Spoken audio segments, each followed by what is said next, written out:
شریعت میں swimming pool بنانا کیسا؟ اگر گھر کے اندر ہے تو جس میں باقاعدہ پردہ ہے پھر تو ٹھیک ہے، اگر ایسا ہے کہ مرد عورتیں اکٹھے نہائیں تو پھر ناجائز ہے۔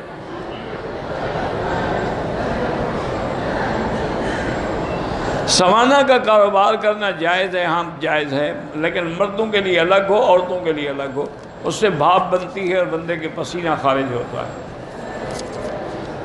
جب ہندو کو جلا دیا جاتا ہے تو عذاب قبر کیسے؟ عذاب تو شروع ہو گیا نا آگ کا اسی وقت، باقی اس کے روح کو ہوگا۔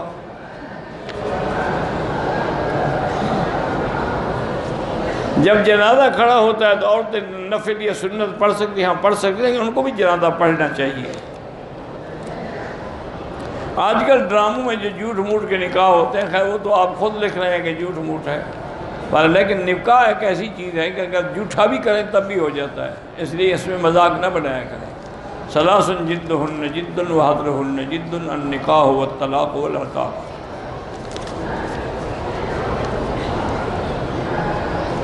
کہتے ہیں کہ مسلمان سائنس میں کیوں پیچھے رہ گئے؟ جب تک مسلمان تھے اس وقت سائنس میں بھی ہم آگے تھے، اور آج کل کی جو سائنس ہے وہ بھی ہماری مسلمانوں کی کتابوں سے انہیں چرائی ہے، یہ خود تو کچھ بھی نہیں جانتے تھے۔